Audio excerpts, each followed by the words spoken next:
Selamat datang teman-teman di podcast Suara Relawan.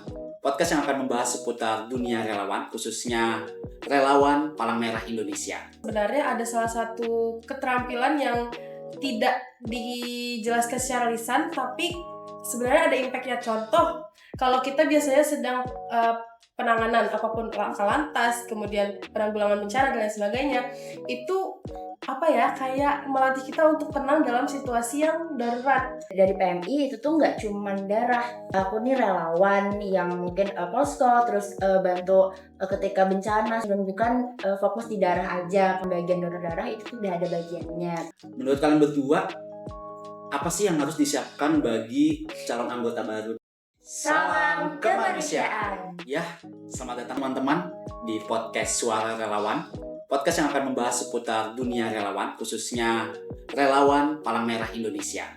Nah, di sini kita akan berbagi cerita, pengalaman, dan inspirasi dari para relawan yang dengan tulus sudah mengabdikan diri untuk kemanusiaan. Nah, jadi kami di sini hari ini bertiga. Ada aku, Ricky, kakak di sebelah. Aku Lintang. Ya, Aku Akila. nggak abdol rasanya kalau kita nggak berkenalan lebih jauh dengan Lintang dan Akila. Lintang mungkin boleh dijelaskan dirinya dulu secara sederhana, backgroundnya apa, kesibukannya ngapain sekarang. Oke, makasih Kak Riki sebelumnya. Perkenalkan, nama aku Lintang Maisha. Biasa teman-teman di sini manggil aku Lintang. Aku selain di KSR, kesibukannya adalah karena aku adalah mahasiswa aktif di Universitas Palangkaraya jurusan akuntansi. Jadi sehari-hari aku fokusnya adalah kuliah, dan selain kegiatan belajar mengajar di kampus, aku juga ikut salah satu organisasi di kampus, yaitu Himpunan Mahasiswa Jurusan. Jadi kalau untuk kesibukan di luar KSR mungkin kuliah dan juga kegiatan-kegiatan dari HMJ kan. Oke, berarti kuliah sekaligus anak organisasi kampus ya. Benar. Kalau Kila sendiri? Terima kasih ya Kak Riki ya. Sebelumnya perkenalkan, aku Akila Zahra, biasa dipanggil Akila. Kesibukan lain di KSR itu kuliah, sama seperti Kak Lintang. Aku mahasiswa baru, ya nggak baru juga sih, sudah mau semester 3 ya. Oke. Mahasiswa baru di Universitas Muhammadiyah Palangkaraya. Selain kuliah, aku juga sambil kerja. Oke. Prodinya Akila kalau boleh tahu apa? Prodinya aku di administrasi publik. Administrasi publik. Kalau Lintang Akuntansi Kak. tidak beririsan ya dengan PMI ya? Tidak, sama sekali. Oke. Jadi karena ini tidak beririsan ya dengan latar belakang pendidikan kalian yang sedang kalian jalankan sekarang, apa sih motivasi terbesar kalian berdua buat join KSR PMI gitu sebagai relawan? Mungkin dari Akila dulu deh. Oke, motivasi aku ya, karena sebenarnya sebelumnya waktu SMK itu aku udah PMR. Nah, kebetulan pelatihnya tuh selalu ngajakin terus nih ikut join KSR. Terus kayak aku ngeliat-liat dulu lah kakak-kakaknya, dan keren-keren sih, jadi termotivasi lah untuk lanjut ke KSR gitu, melanjutkan jiwa relawannya nih. Oke, kalau Lintang?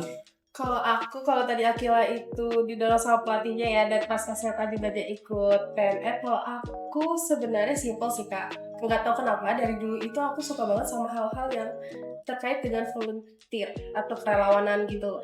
Dan memang pernah ikut PMR saat di SMP, dan saat itu juga diajak sama salah satu teman aku yang juga anggota KSR di sini untuk melanjutkan lagi nih sesuatu yang sudah tertunda, karena waktu SMA itu aku sebenarnya pengen gabung lagi, tapi karena ada organisasi lain yang harus aku fokus, jadi aku nggak jadi lanjut ke PMR. Tapi diajak lagi nih, masih mau nggak belajar? Namanya belajar kan nggak ada batasan ya.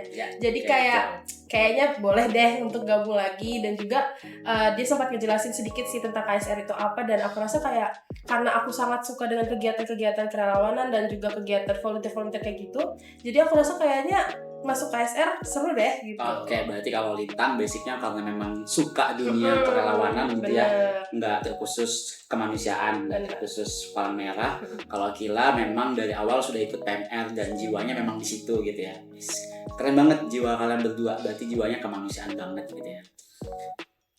Lalu kan ini pertama kita tadi sudah bahas bahwa ini tidak beririsan langsung dengan latar belakang pendidikan kalian. Dan apa sih keterampilan baru yang kalian dapat di KSR ini yang bisa membantu kalian sehari-hari? Mungkin dari Lintang dulu deh sekarang. Kalau keterampilan sebenarnya kan di KSR ini udah banyak banget ya Kak. Kalau pertama manajemen bencana dan sebagainya. Tapi kalau misalkan in general sebenarnya ada salah satu keterampilan yang tidak dijelaskan secara lisan, tapi sebenarnya ada impactnya. Contoh, kalau kita biasanya sedang penanganan apapun laka lantas, kemudian penanggulangan bencana dan lain sebagainya, itu kayak melatih kita untuk tenang dalam situasi yang darurat, dan itu menurut aku sangat-sangat membantu. Kemudian mungkin pertolongan pertama sebagai bekal aja sih, maksudnya kalau misalkan terjadi sesuatu kita bisa menolong diri kita terlebih dahulu, itu sih menurut aku Kak. Kalau Akila? Kan sebelumnya memang udah PMR ya, pas udah join KSR tuh, karena kalau PMR itu memang cuman lebih ke materi sama ke teman-teman sebaya gitu aja. Nah kalau di KSR itu kan memang udah langsung terjun ke masyarakat ya. Jadi kalau kayak untuk pertolongan pertama segala macam tuh kayak wow, lebih seru yang pasti KSR, karena bantuin kayak kata Kalintang tadi kan laka lantas secara langsung gitu kan. Nah itu sih hal baru. Oke, hal baru yang bantu kita sehari-hari, kurang lebih kayak Lintang lah. Kalau Lintang tadi highlightnya apa tadi Lintang? Gimana cara kita tetap Ya, tenang dalam betul. kondisi darurat. Gimana caranya kita tetap tenang menghadapi kondisi darurat tadi itu sendiri di tengah tekanan gitu ya. Kalau Akila adalah mengaplikasikan kemampuan PP di masyarakat gitu ya. Oke. Nah, kalian kan mahasiswa, apalagi tadi aku dengar Kila sambil kerja juga. Gimana sih cara kalian membagi waktu dunia kalian dengan dunia relawan PMI gitu?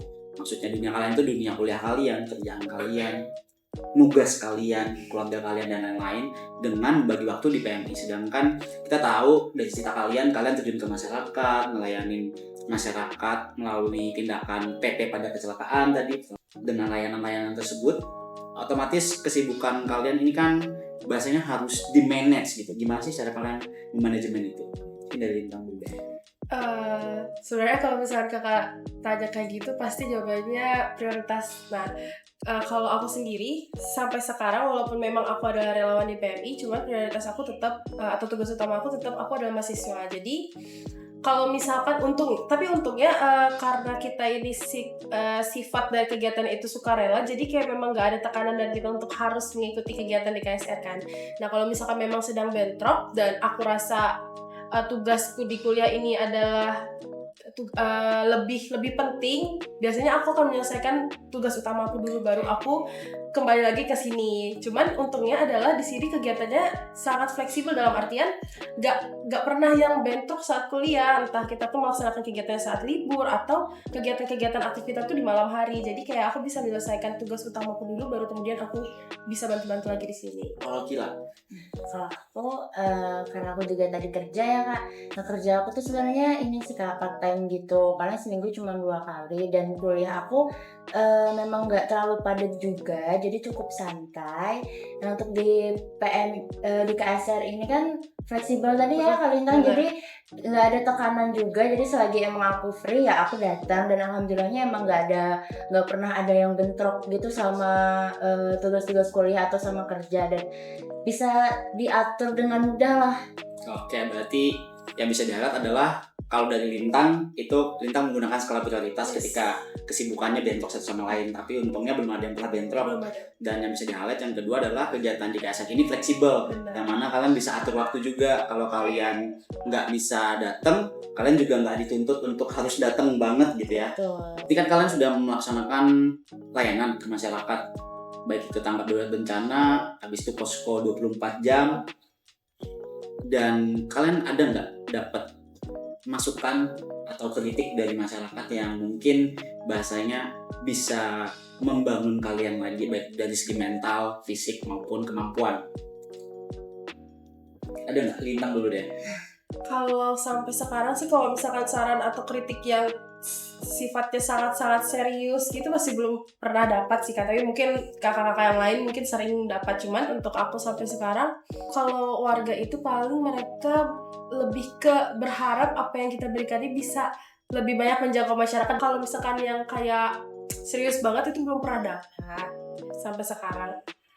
Iya sih, untungnya belum pernah dapat ya, dapat kritikan, masukan yang menusuk. Belum pernah. Belum pernah dapat ya. Kalau Akila sendiri sudah pernah dapat? Belum juga sih. Kurang lebih sama aja sih kayak Kak Lintang, belum ada kritikan yang lebih dari masyarakat kayak ngomel atau apa gitu. Oke. ini anggap aja lah aku masyarakat awam ya, yang bukan bagian dari relawan PMI. Kalau aku sebagai masyarakat awam, di saat aku masih awam dulu, dan aku melihat dari respon teman-temanku, orang sekelilingku, ketika dengar PMI, mereka akan langsung pikirannya ke layanan darah dan juga bantuan ketika misalkan banjir gitu, bantuan-bantuan berupa makanan dan hanya dua itu yang terhangat. Nah, gimana sih cara kalian bahasanya mengatakan kepada masyarakat bahwa kami itu bukan cuma ini loh gitu. Mungkin dari Tila dulu deh. Nah, kalau yang soal darah itu sih kayak paling sering dari masyarakat, karena kan mereka tuh hampir setiap hari sih bisa kita lihat ya, hampir setiap hari masyarakat tuh berdatangan untuk minta darah.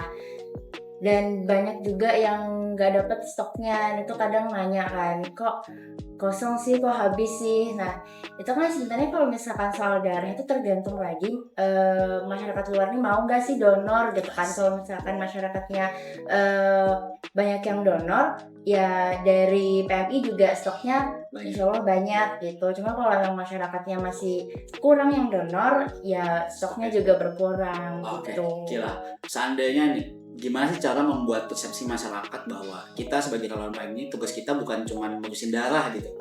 Gimana sih cara memberitahu masyarakat? Nah itu kalau aku pernah sih kayak ditanya kayak gitu sama temen masih sebaya ya, jadi aku ngejelasin ke mereka kalau aku sebagai KSR ini dari PMI itu tuh nggak cuman darah, itu terbagi gitu. Nah aku tuh di bagian KSR-nya, dimana aku nih relawan yang mungkin posko, terus bantu ketika bencana segala macam, dan bukan fokus di darah aja. Kalau misalkan bagian donor darah itu tuh udah ada bagiannya gitu. Oke, intinya Kila berusaha menjelaskan kepada teman-teman yang belum paham bahwa di PMI itu ada bidang-bidangnya loh gitu ya. Dan Kila masuknya ke KSR loh gitu ya. Oke, kalau dari Lintang sendiri, kalau tadi kita bahas tentang darah ya, terus yang kedua adalah mengenai masyarakat yang berpikiran bahwa ketika kita datang itu selalu membawa bantuan. Betul. Emang sebenarnya tuh enggak gitu loh. Aku pernah punya pengalaman sih waktu itu ketika asesmen banjir itu memang semua masyarakat itu karena kita datang dengan atribut seperti itu kan, otomatis yang mereka pikirkan adalah mereka mau ngasih kita bantuan. Sampai pernah juga waktu itu warga sempat marah dan sedikit membentak bahwa kenapa kalian datang hanya untuk bertanya-tanya, padahal kalian udah tahu kalau misalkan kami terkena bencana kayak gitu kan. Tapi untuk mengatasi maksudnya kita paham kenapa mereka seperti itu, karena mereka kondisinya mungkin sedang tertekan, kacau dan sebagainya, dan mereka hanya berharap bantuan. Yang bisa kita lakukan saat itu mungkin cuma ya kayak kata Kila tadi, memberikan penjelasan kepada mereka bahwa prosedurnya itu ada loh, kayak nggak serta-merta datang dan membawa bantuan dan sebagainya. Jadi memang yang bisa kita lakukan sebagai relawan mungkin memberikan pemahaman untuk mereka. Jadi ketika mereka dalam keadaan terdesak, singkatnya gini, mungkin aku bisa langsung sedikit dari apa yang Lintang dan Akila sampaikan. Kalau dari Kila sendiri lebih ke ketika ditanya, Kila jawab dan jelaskan bahwa di PMI itu nggak cuma sekedar unit donor darah, dan Kila berusaha menjelaskan bahwa aku bagian dari KSL dan kerja tugas ini. Nah, kalau dari Lintang sendiri yang sudah punya pengalaman karena bahasanya dapat input lah dari masyarakat bahwa kenapa sih kalian nggak bawa bantuan, cuma nanya-nanya doang. Lintang berusaha menjelaskan juga di situ bahwa ada tahapan gitu ya, ada tahapan, dan betul ketika kita lagi dalam keadaan terdesak mungkin pikiran kita adalah seputar apa yang kita butuhkan gitu ya.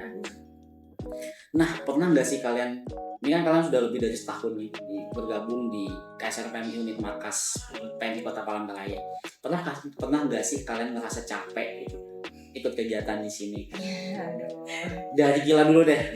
Kita butuh jawaban jujur aja, Kila. Oke, jujuran aja ya. Tapi sebelumnya nih Kak Riken tadi bilang udah setahun lebih, aku belum setahun. Oh, belum setahun ya, Kila? Iya, belum setahun. Kayaknya baru 11 bulan. Oh, sebulan lagi setahun ya? Sebentar lagi ya, sebentar lagi setahun. Capek atau enggak? Ya capeknya ada gitu ya? Capeknya pasti ada, namanya kita kan suka rela, tapi ya tetap ada capeknya gitu ketika mungkin ada kegiatan A, B, C gitu. Cuman karena aku suka nih sama dunia PMI nih, dunia relawan segala macem, aku fun aja sih ngejalannya, walaupun tetap capek, paling capek di badan, istirahat, udah ntar kalau memang fit lagi lanjut lagi gitu. Thank you Gila. Kalau Lintang, Karena kegiatan di KSR ini lumayan banyak ya. Jujur. Pasti pernah capek, entah itu secara fisik atau mental. Terlebih lagi karena kita masih aktif kuliah dan banyak sekali tekanan-tekanan di luar itu. Cuman suka rela ya kan, suka dan rela gitu lah. Kita suka sama kegiatan ini dan kita rela meluangkan waktu. Jadi kayak mungkin ya pernah ngerasa capek, tapi gak lama jadinya karena kita suka dan kita rela untuk melakukan kegiatan-kegiatan di KSR ini. Dan juga teman-teman di sini syukurnya adalah mereka itu orang-orang yang sangat sportif. Dalam artian mungkin setuju. Kalau misalkan kerja nih kita capek, kalau kita disuruh ke kantor lagi kan pasti bakal makin capek. Tapi lucunya dan anehnya di sini itu Kak, kita capek nih sama kegiatan di sini, pulang rasanya mau kesini lagi. Iya, mau kesini lagi, dan ketika sampai di sini sembuh. Iya, kayak hilang karena orang-orangnya tuh seru banget. Karena orang-orangnya kalian sudah bonding dengan punya markas ya dan orang-orangnya.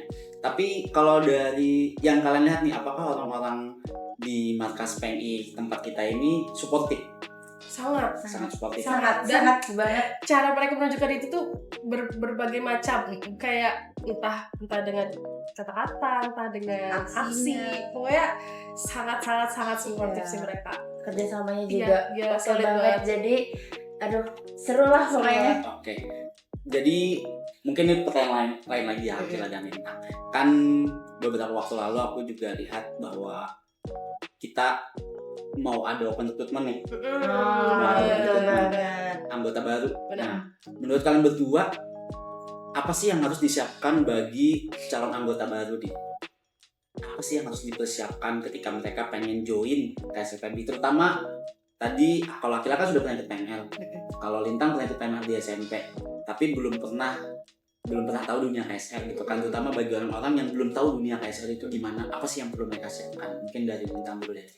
Kalau aku ketika kita mau gabung sesuatu tempat atau suatu organisasi yang baru, pasti cari tahu dulu tentang KSR itu apa. Cuman kalau misalkan kita ngomong tentang ilmu palang merah, menurut aku nggak ada yang perlu khawatirin sih. Maksudnya kayak nggak perlu kalian belajar mati-matian tentang PP itu gimana, tandu gimana, tenda gimana, karena nanti akan ada proses belajar bareng-bareng di sini. Dan nantinya kalian yang anggap aja kita masuk ke sini tuh sama-sama kosong lah.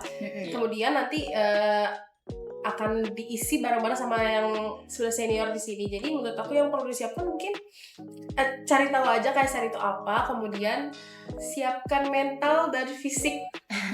Karena kan di sini banyak banget kegiatannya ya. Kemudian juga mental dan fisik itu perlu disiapkan karena kita menggunakan dua hal itu untuk berkegiatan di sini. Itu aja sih Kak menurut aku, karena kayak ntar di sini kita belajar bareng-bareng kok, dari yang kalian nggak tahu bakal jadi tahu bareng-bareng kalau di sini.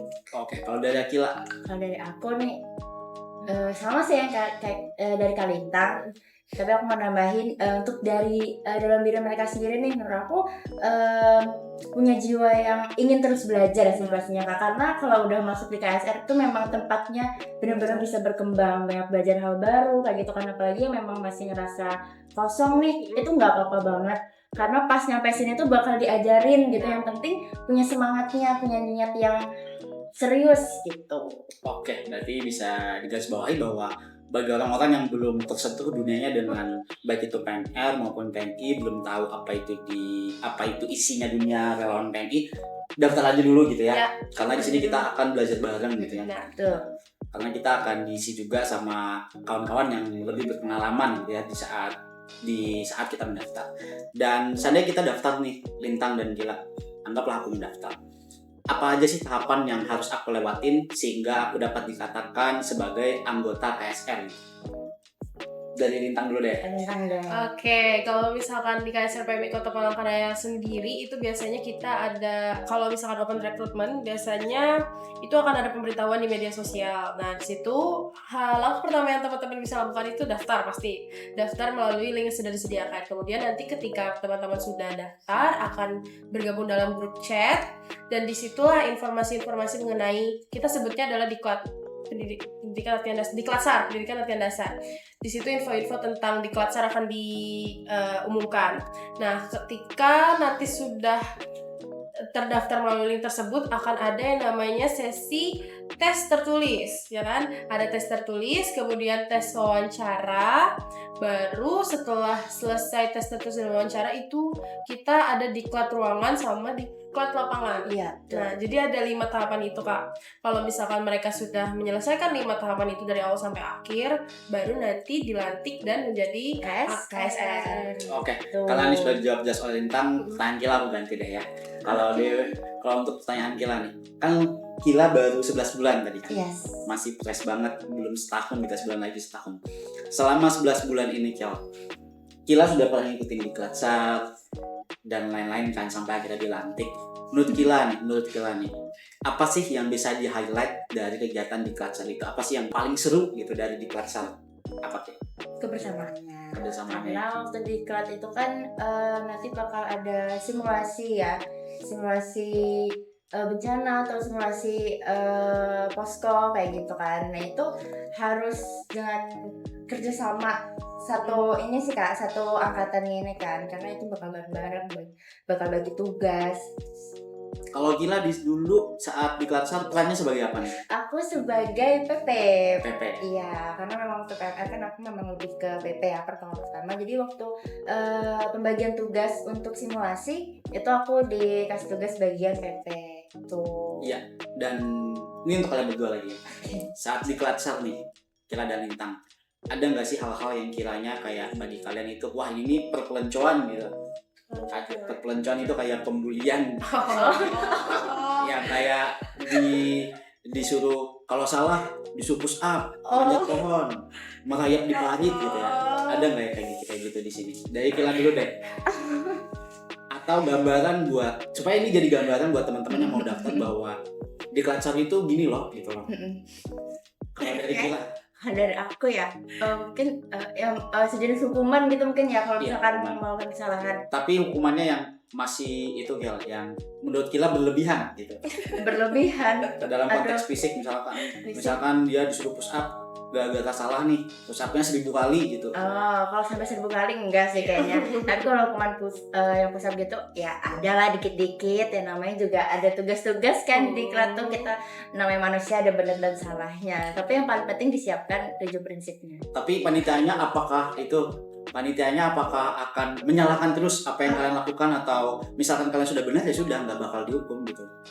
Enggak. Atau selalu disalahkan kalian? Enggak, kalau selalu disalahkan enggak. Kalau selagi benar ya benar. Oke, berarti panitianya juga fair ya, adil gitu ya. Kalau Adil. salah ya dihukum, kalau nggak salah ya nggak mungkin dapat hukuman, malah bisa jadi dapat apresiasi gitu. Kalau di Lintang, pengalaman diklatnya kan Lintang lebih dulu join daripada Akila nih. Pengalaman diklatnya gimana? Sebenarnya tiap diklat itu beda-beda ya Kak konsepnya, dan untungnya saat saya diklat tidak sekeras mereka diklat. Cuman memang tetap sama sih, maksudnya ketika kita melakukan kesalahan pasti akan ada hukuman-hukuman dari panitia aja, cuman memang hukumannya berbeda-beda. Ya, tiap angkatan itu pasti beda-beda. Berarti tiap angkatan itu selalu ada pembaharuan metode Iya, diklat gitu ya Iya, bahasanya. betul. Oke. Kalian berdua kan terlibat nih dalam diklat tahun ini nih, kalian terlibat. Kalau menurut kalian nih tahun ini apakah akan seperti tahunnya Kila atau seperti tahunnya Lintang, atau punya konsep baru lagi nih? Harapannya adalah konsep tahun ini tuh Kak, teman-teman yang sudah diklat itu bisa mendapatkan sesuatu lah dari diklat itu. Maksudnya bukan cuman seru-seruan aja, bukan cuman tentang fisik aja, tapi tentang bagaimana mereka bisa mengimplementasikan nantinya ketika mereka sudah jadi anggota di sini, mereka bisa mengimplementasikan apa yang mereka dapatkan ketika diklat. Contohnya kan kalau diklat kan ada banyak banget materi, yaitu PP, manajemen posko dan sebagainya. Harapannya adalah metode-metode yang digunakan tahun ini bukan cuman memberikan lelah atau kesenangan buat mereka, tapi mereka bisa mengingat materi ataupun apapun yang mereka pelajari saat diklat dan bisa diterapkan saat mereka terjun langsung ya menjadi KSR di sini gitu. Oke, berarti begitu ya gambarannya Lintang dan Kila. Kalau menurut Kila sendiri nih, apa sih harapan Kila yang bisa dikembangkan pada diklat tahun ini dibanding tahun sebelumnya? Pengembangannya apa nih? Kan kalau dari kata Lintang, diklatnya Kila sedikit lebih keras daripada diklatnya Lintang gitu. Kalau untuk tahun ini ekspektasi Akila sendiri gimana nih? Ekspektasi aku ya mungkin Karena jujur aku lebih suka kegiatan yang fun ya. Mungkin kalau misalkan aku dikasih kesempatan untuk ngasih nih gimana diklatnya, aku mungkin nambah-nambahin yang fun aja lah, yang seru, yang bisa seru tapi tetap bisa berisi gitu, bisa berguna untuk mereka. Jadi mungkin untuk aku nggak yang Iya. keras gitu sih. Intinya kalau dari Akila, hal yang ingin diperbaharui apabila di tahun ini adalah Akila lebih mengedepankan gimana caranya anak-anak ini bisa belajar dengan menyenangkan, tapi tetap ada bobot isinya gitu. Kalau dari Lintang sendiri tadi adalah impact-nya ya. Setelah diklat mereka bisa mengimplementasikannya, nggak sekedar diklat lalu lupa, atau diklat senang-senang lupa deh. Iya. Tapi aku pengen nanya deh Kak, kan aku dengar-dengar nih Kak Riki diklat di sini kan cuma sekali, benar? Iya, Iya betul. lagi. Berkali-kali, entah karena suka banget sama diklat atau pengen mencoba Iya, betul. aja. Nah cuman dari ketiga diklat itu apakah memang setiap tahun itu berbeda-beda, dan apakah ada, maksudnya dari 3 kali kakak diklat itu adakah yang sekiranya bisa kami terapkan dan lebih efisien dan lebih efektif di tahun Oke. ini? Aku akan highlight satu-satu ya dari diklat yang Oke, pertama. Aku diklat pertama itu di saat aku lulus SMA. Lulus SMA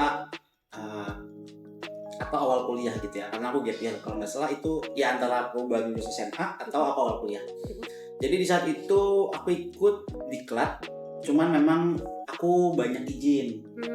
Jadi karena banyak izin, kalau dari panitia memang nggak mempermasalahkan selama aku masih mengerjakan tugas-tugas dan aku menyelesaikan tugas-tugas itu. Hanya saja pada hari terakhir, di malam terakhir menginap itu aku nggak bisa nginap karena ada satu dan lain hal gitu ya. Aku sudah izin ke panitia dan panitia mengizinkan.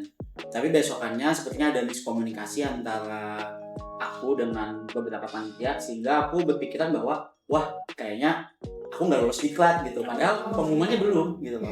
Padahal masih proses. Akhirnya dari situ aku lost apa ya bahasanya, aku nggak lanjutin gitu ya karena aku menganggap diriku sudah kayaknya aku nggak lulus diklat deh gitu. Padahal masih bisa gitu loh. Dari kalau POV dari panitia masih bisa kok.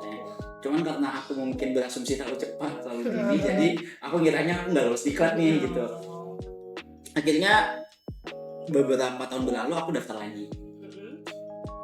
Ikut sempat beberapa kali ya, sempat beberapa materi, tapi itu tabrakan dengan ada ulangan dari kampus.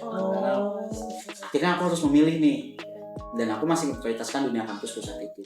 Akhirnya itu lagi, dan karena sudah ada pengalaman yang pertama dan aku ketika diklat aku rasa kayaknya aku kurang maksimal di diklat yang kedua, makanya aku ikut diklat yang ketiga.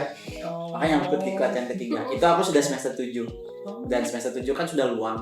Aku sudah mata kuliah sudah luang, jadi aku bisa full ikut diklat, dan di situ aku menyelesaikan semua diklat tanpa izin, tanpa ngerjain tugas yang lain gitu ya, karena kan aku sudah tugas akhir tuh, jadi waktuku luang di saat itu. Akhirnya aku memutuskan untuk diklat dan finish di diklat yang ketiga, dan teman-teman KSR pun beberapa sudah ada yang kenal karena aku udah lebih dari sekali diklat gitu kan. 3 kali. Dan dulunya aku juga PNR, jadi beberapa orang di KSL aku kenal, dan mereka tetap memberikan dorongan, support selama aku diklat itu supaya aku bisa menyelesaikan diklat dengan baik hingga akhirnya aku menjadi anggota KSL, dan betul mereka orangnya supportif. Ada lagi yang mau ditanya? Dari ketiga diklat itu Pak, Oke. apakah semuanya template atau ada perbedaan nih antara ketiga diklat itu? Kalau aku bisa highlight, antara pertama dan ketiga aja nih, karena yang kedua aku cuma sedikit doang yang ketiga. Yang aku highlight yang pertama itu lebih ke bobot materinya yang lebih banyak, lebih ke materi dan tugas. Jadi beban kita tuh di pikiran aja gitu, di otak. Dan kalau di yang ketiga itu berimbang antara tugas dan praktiknya. Jadi yang mungkin yang bisa aku highlight ini bukan berarti yang ketiga lebih baik atau yang pertama lebih buruk, aku nggak mengatakan seperti itu. Kalau yang bisa aku highlight adalah yang bisa kita ambil ketika diklat ya, kita harus mengimbangi antara yang fun dengan yang berisi gitu, supaya anak-anak yang baru itu nggak hanya mikirin KSR itu funnya doang, tapi ada loh sisi-sisi seriusnya, ada loh sisi-sisi yang kita harus menghadapi tekanan-tekanan gitu. Mungkin itu sih yang bisa aku highlight di diklat tersebut. gitu. Emang seru banget sih diklat. Iya, One of seru banget. Oke, sekarang aku mau nanya lagi nih, Lintang dan Akila. Kalau aku dengar tadi di awal Lintang ikut HMD juga gitu kan. Dan menurutku juga organisasi itu kan, apalagi Lintang tadi bilang Lintang suka kegiatan relawan.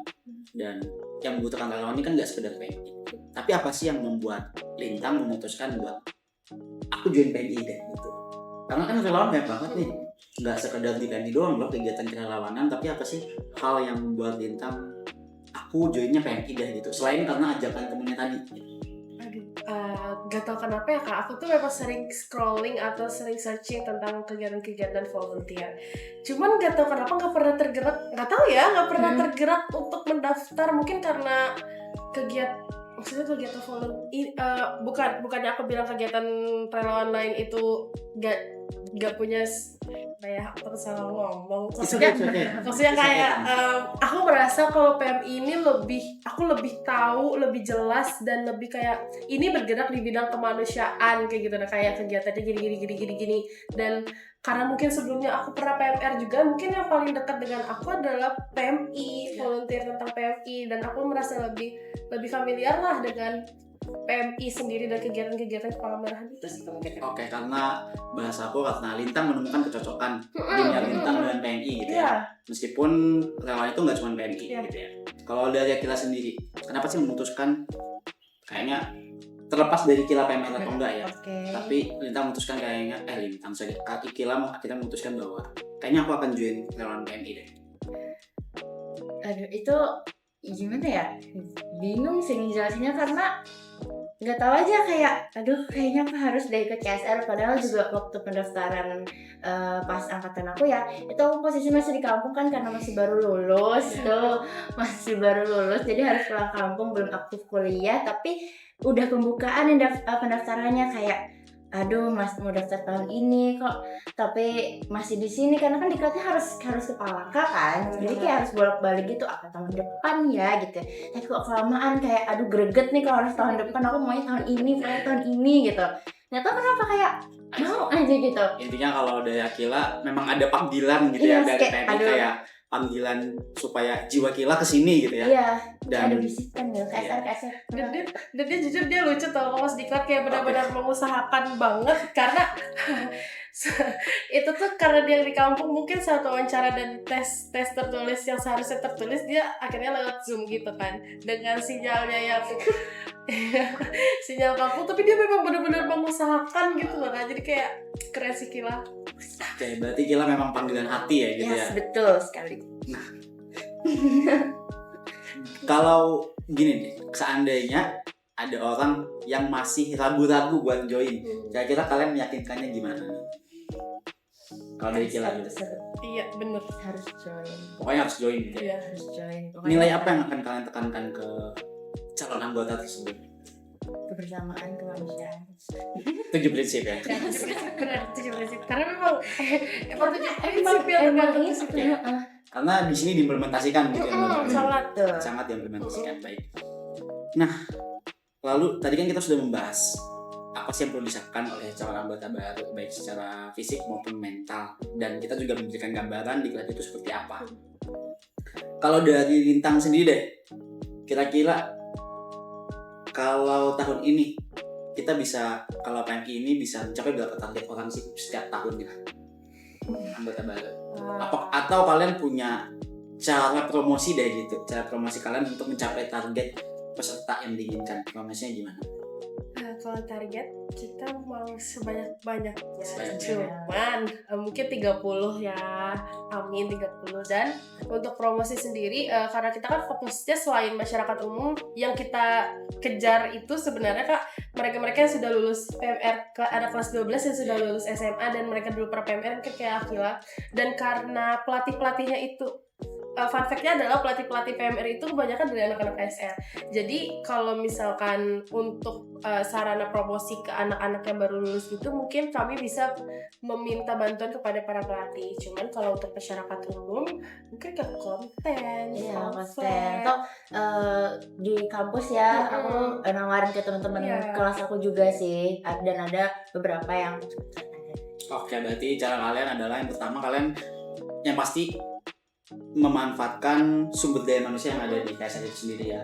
Kalau Akila tadi memperkenalkan KSR ke teman-teman kampus. Betul Gitu. sekali. Kalau Lintang membantu mengkoordinir para pelatih yang juga anggota KSR untuk menyampaikan informasi ini kepada anak-anak PMR yang sudah lulus sekolah supaya mereka melanjutkan ke KSR. Yes. Gitu ya.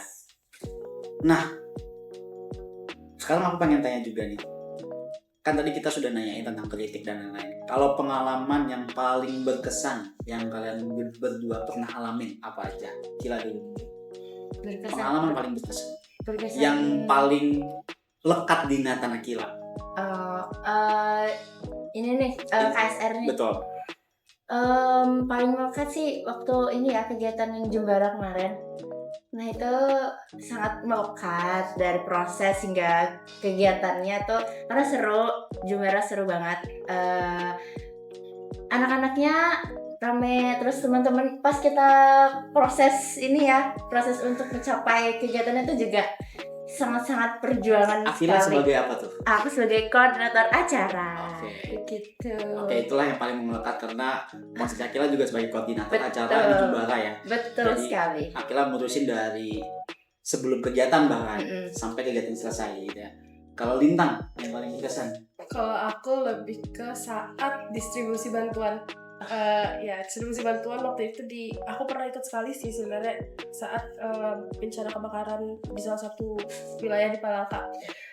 Kenapa melekat atau berkesan karena gimana ya Kak, kita datang ke mereka membawa bantuan dan mereka melihat kita datang dengan harapan dan kita bisa bantu mereka tuh kayak di hati tuh kayak gimana ya, kayak tersentuh lah dan sangat berkesan karena kita bisa bantu mereka yang membutuhkan.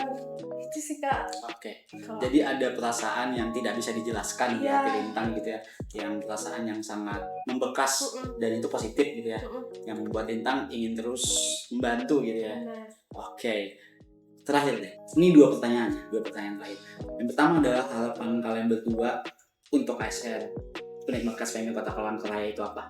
Yang kedua, untuk calon anggota baru apa yang pesannya? Dari Lintang dulu deh. Oke, kalau untuk KSR mungkin aku mau ngucapin terima kasih banyak untuk semua relawan yang ada di KSR PMI Unit Markas PMI Kota Palangkaraya. Harapannya adalah semoga KSR ini bisa terus maju dan tidak pernah meredup, dalam artian semangatnya tetap terjaga sampai nanti sampai generasi kesekian kalinya, dan semoga semua kegiatan yang dilaksanakan di KSR PMI ini bisa memberikan impact yang baik untuk masyarakat ataupun untuk para relawannya sendiri, dan selalu mendapatkan support yang baik dari semua orang yang seharusnya terlibat dalam kegiatan-kegiatan KSR. Terus kalau untuk calon-calon KSR yang mau bergabung, semoga kalian bisa bertahan sampai akhir, dalam artian bisa terus semangat menjalankan kegiatan-kegiatan yang ada di KSR, dan semoga KSR ini bisa menjadi rumah dan juga tempat bagi kalian untuk berkembang dan bertumbuh, tentunya bareng-bareng sama kita yang sudah ada di sini itu sekarang. Oke, Kila. Kalau dari aku untuk yang udah jadi KSR nih, semoga kita selalu semangat dan terus bisa bermanfaat buat masyarakat. Itu aja sih kalau untuk KSR, aku berharapnya selalu itu. Nah kalau misalkan untuk KSR yang baru nih mau daftar, ayo tumbuhkan jiwa relawan kalian, semangat belajar kalian, terus join bareng kami. Oke, terima kasih Akila dan Lintang. Iya, Makasih banyak. Terima kasih banyak. Oke. Ya, sekian obrolan kita hari ini guys. Terima kasih sudah mendengarkan podcast Suara Relawan. Semoga cerita dan obrolan hari ini bisa memberikan inspirasi dan semangat untuk terus berbagi dan peduli terhadap sesama manusia. Aku Ricky, ditemani oleh Lintang dan Akila. sekian. Dadah. Dadah. Terima kasih.